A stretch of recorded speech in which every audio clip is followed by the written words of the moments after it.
Thank you. This is a unique gig for me. I've dealt with this small an audience, but the pressures are different here. It's an interesting thing that he asked me to do this, because I don't even have the wellness to get me through traffic. I'm 12 years sober. I've certainly been to a lot of practitioners of a lot of different things. I definitely am qualified to be speaking in that my father's a manic depressive, which is very exciting half the time. The other half not so exciting. I don't know if you know what it's like to have a manic in your life, but the thrill of the delusional phone call with the big plans at 3 in the morning.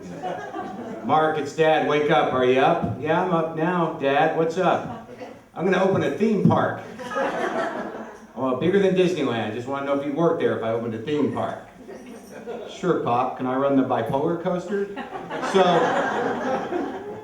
my mother has chronic eating disorders, and I'm an alcoholic and drug addict. Now, I guess the sort of trajectory of what's happened with WTF and why I can speak to you about it is there was a weird mixture of technology and desperation that has led to a fairly amazing community. I had no idea what was going to happen when I started doing this show.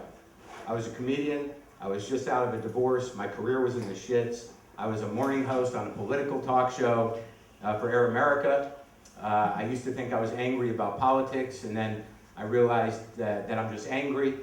But that was really what led me to starting WTF, was that as a person that has issues, and as a person who's not unfamiliar with medication or recovery, that I was using politics as sort of a template to work my anger through.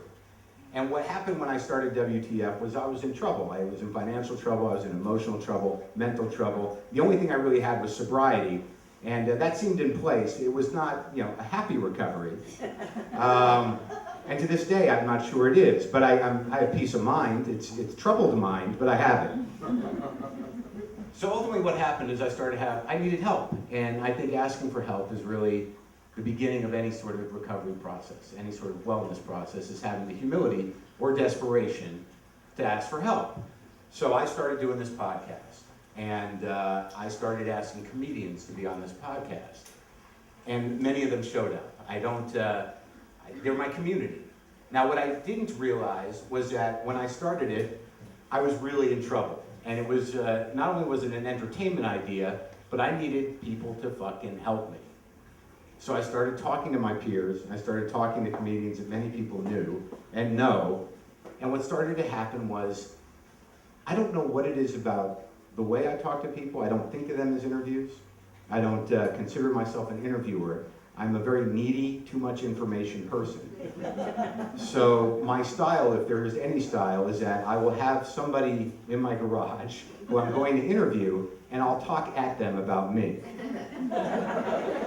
And ultimately what happens, no matter how big the celebrity is, I think unconsciously what will happen is, why is this guy talking about himself? I thought this was about me. Shit, he seems to need some help. So what started to unfold was that I began to realize that comedians, you may think comics are funny, and there's also a lot of lip service paid to the fact that comics are fucked up, or that they're troubled, or that they're really sad. But the bottom line is, comedians have more time than anybody to sit and think about shit. All right, comedians' job is to tell jokes an hour a night. The other 23 hours, if they're not consuming substances or doing something horrible, they're thinking about things. They're really philosophers, and there's very few things that they haven't thought about that are proactive. They have to survive their horrible lives. If you want to take a really good pool of people that have, I've talked to drug addicts, I've talked to gambling addicts, sex addicts, abusive people, people who've been abused, people with, that have race topics to talk about. Very kind of, I don't even know how to explain it, but I didn't plan it to be this way. And all of a sudden I'm talking to Louis C.K. for 2 hours and he starts crying. I don't know how that happened. It was, it wasn't about me, which I found disconcerting, but what the primary interviews that made this change, and the reason why I'm talking about it here is that I get emails from people, from psychologists, from psychiatrists, who are basically prescribing my podcast to people. I've done 215, 230 of these things. And there's been sort of landmark episodes where, like Steve said, I went to Robin Williams' house. I don't know him that well, but we're comics. There's an unspoken bond. And a lot of people know about Robin Williams, but I primarily went up there because I didn't feel that my peers respected him.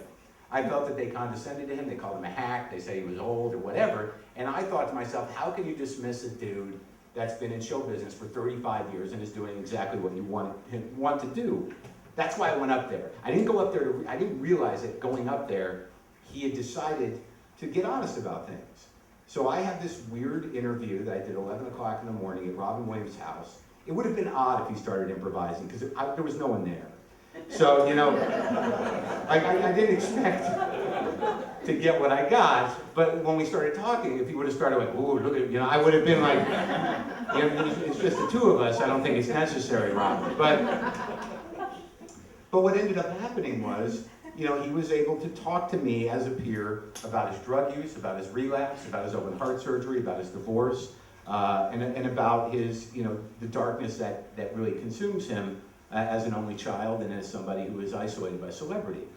So once that went public, that interview, I started getting these emails, you know, from people about things that I never assumed. Now, I did political talk radio for 1.5 years, so I got a lot of emails from people in red states that were like, thank God you're there, you know, I'm in the basement listening, I can't, you know, we're in trouble down here, if you weren't talking, I don't know what would happen, you know. So I got that kind of email that was politically oriented, but I got an email after, I don't know if you know who Bob Odenkirk is, but he's, you know, he's a writer and a comedian, he's on Breaking Bad now. But I just did an interview with that guy. And a lot of times, I'm peers with these people, but I don't know them. You think you know people. Yeah, that's a big thing that I learned after doing 200 of these. Like, if I think you're an asshole, you're probably not. And if you explain to me why you're not, I'll say, well, that's your opinion. But I learned that I don't really know anybody. So I did this interview with Bob Odenkirk, of all people, who talked, you know, there was a candid moment where I said, well, what's at the core of you when you're sitting alone at home? And he just said, you know, rage. And he said it with such an intensity that it kind of made me it was shocking. But I didn't think that the interview would be as impactful as getting an email from a woman. I got an email from a woman that said, I was going to kill myself. And I listened to Bob Odenkirk, and I decided not to. And I'm not a clinical person. I don't know how to respond to those kind of emails. You know, you're like, oh, good for you. You know, another day. You know, I try to be as gentle and as diplomatic as possible. Now, I've gotten several of these emails where you can't just leave it hanging. You know, but the fact is that a conversation with a comedian had made somebody feel less alone. So when I decided to get out of political talk and deal completely with existential issues, you know, I'm a neurotic, angry, recovering person that's completely obsessed with myself. And it turns out that most people are that. I had no idea that they were, but they are. And I found that by honoring my dialogue in my mind, there was a lot of people out there, and I'm sure you all know it, that all their energy goes into getting by. To getting by in their life, in their relationships, you know, in whatever situation they're in, and not letting on to the people that they come in contact with that they're fucking nuts. So, and I don't know if that's clinical, and I apologize if I offended anybody. But once I started talking this way, I started getting emails constantly from people who were feeling less alone, because it wasn't just about the celebrities, but I think there's something about public personalities talking candidly about their issues in a real way, in a genuine way, that, first of all, people are like, I had no idea that guy was a person. And then, you know, secondly, they're like, if he's got those issues, then I must be okay. Or I must be not alone at the very least. And I've done these interviews. I interviewed Jonathan Winters, who is really the Prince of Darkness. I mean, this guy is 85 years old. I went to his house.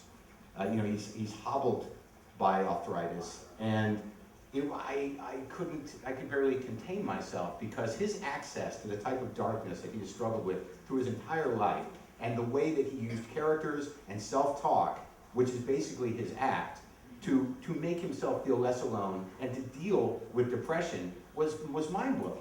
He did do a very odd improv at the end about a tough love therapist, and I don't know how you would feel about it, but he's clearly fed up with the therapy profession. I think it goes back to him being in a mental hospital, and at the time that lobotomies were very popular and a practical treatment for the type of depression that he was having.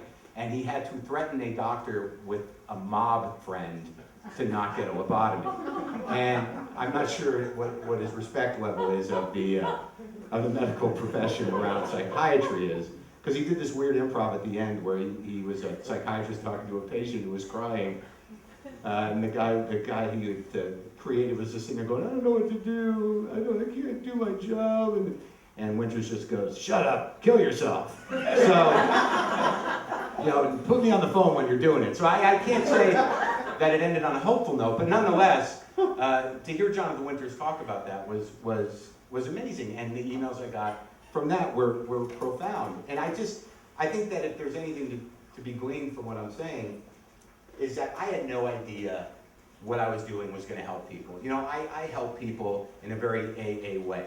I help people because I'm told to. It's not my first thought. And when I did the podcast, I was really looking to help me and to try not to fade away, because I was suicidal. I didn't have a career. I mean, I was as suicidal as a narcissist can be, which means, I thought a lot about killing myself, but it was really, I just found it relaxing, to know that I could if I had to. I had no real intention of doing it, but the thought that I could, it gave me some control over my life, and I think it's the spirit, suicidal rumination, I think, is a spiritual reprieve of the faithless, and it's very effective if you're in that place. But that's where I was at, and I needed help, and I found that just talking about anything with these guys that think about everything, like I've been completely surprised. I talked to Gary Shandling, who has become a spiritual person. And I had no idea. I talked to Shandling for an hour about his version of Buddhism, his very neurotic, oddly paced Buddhism, and people would email me going, I had no idea that he was like that, and I feel better, and now I'm going to look into that. But I think the most impactful interview I did in the way of wellness was, there's a guy named Todd Hanson, and I don't know if you're familiar with The Onion, the newspaper. Todd Hanson was really the original head writer of The Onion, and he's a brilliant guy, and he's a sweet guy, and I've been trying to interview him for a long time. So I was in Brooklyn, and I called him for an interview, and I thought we'd do it in my hotel room. So he came to my hotel, I had my equipment, and he walked in and he said, I have to tell you, I've been to this hotel before. And I said, what do you mean? He goes, well, I checked in here, and I didn't plan on checking out. So before we started the interview, he told me that he had attempted suicide in a very real way in that hotel. And that, he decided to come do my interview primarily because he thought I would be a good person to be with him for his first visit back to this place where this happened a year before. And so I said, well, are we going to talk about this? And he goes, well, I don't know. Well, let's see if it comes up. And I'm like, I can make it come up. I have complete control of that. He goes, why don't you just leave it on me? So we talked for like an hour, and he didn't bring it up. We talked about comedy and The Onion and the impact of that on culture. And he said, I just couldn't do it. And I said, well, what do you want to do? You think you're going to want to do it? I wasn't pushing. I'm not exploitive. But I said, I could hold on to this episode, and if you feel like it's something you want to share with the world, what you went through, we can do it another time. And like 3 months went by, and he said, I think we can do it. And I went to his apartment, and he really went, step by step through his attempted suicide. And it was real. It was not a cry for help. I mean, he was ready to go. And he was very angry that he woke up. And he, not only did he wake up, but now he had to explain himself. And the whole episode, the second half of it, is about 45 minutes of him dealing with the feelings of what he put the people he loved through, what he went through, and how he deals with depression on a daily basis now. And I got hundreds of emails from people who either attempted suicide or had family members who had tried suicide, but never heard it put in that way, that never were able to understand the emotions and feelings that went behind a real suicide attempt. And for months, Hanson was calling me like, "Was it okay? Did I sound all right?" And I'm like, dude, you're alive, you know. But the weirdest thing about it is that when I talked to him, and it was sort of a profound realization for me, is that he's not out of the tunnel. And no one's really out of the tunnel if you have that type of depression. So I started forwarding these emails to him that people were writing. And I think it really not only helped him a great deal in that he helped people, but that there was a dialogue around this because of this episode. And even on Monday's episode, coming up Monday, I talked to Norm Macdonald, who everybody knows as Norm Macdonald. But I was completely surprised by the interview because he talked about struggling with faith and trying Jesus, which is a heavy drug, and also dealing with gambling addiction and how that affected his life. So I think the reason that Steve asked me to come here was that all I know is that I had no idea where this podcast would go. Anyone can do a podcast. You talk into a microphone, you post it on iTunes, and you see what happens. And the fact that it's helping people, because comedians and celebrities, I force them to talk for an hour. They cannot leave under an hour. So given who I am, and given the fact that it's an hour, something will come out. You will find some genuine conversation in that. And I find just the ability to eavesdrop on real conversation about real things when someone is sitting alone and having that relationship in their car or on the treadmill really eases a type of existential loneliness that I think is common in the culture we live in. Everyone is isolated, even when you're among people because of technology, but I have found this weird loophole to where it is connecting people around these things that make us human, which I think are fear, anger, and occasionally happiness. But that all I can do is really recommend it to you and to encourage people to do this, to use these technologies to reach out to people and to find because you can help people and it makes me feel really good, but it doesn't stop me sitting around wondering when the other shoe is going to drop or like there's been some concern among my audience. I get $640,000 a week, and there's been some concern about my audience that I'm getting too happy because of my success. So now I'm in that awkward position where I'm like, I've got to be unhappy about something. I sit there trying to plan a monologue around that. But like other things that we did last week, I interviewed Jack Gallagher, who was a comic. He's appeared on Curb Your Enthusiasm occasionally. He lives in Sacramento, and he has an autistic child. And he basically talked for a half an hour about the challenges of raising an autistic child. And now, like, I'm getting these emails of frustrated parents who didn't have a perspective on it, certainly not a comedic perspective. And his whole angle was that he had to learn to work at his son's pace and realize that his son was not sick but unique and really in some ways cooler than the rest of the kids that he was peers with. And I'm now getting emails from people who are like, I never really looked at it that way. That to make the shift from thinking of it as a sickness to something that is a gift was a shift that a lot of people weren't making. So that I guess is what I have to say, is that the power of this medium, which is a relatively new medium to help people in the community find that they're not alone, has changed my life. I mean, I've been to a lot of AA, I've done yoga, I've been on medicine, I've been to therapists. It's good, but having a certain amount of success for talking about your problems to other people, how can that be bad? Now I just have to hope my problems last long enough to make some money at it. But thank you.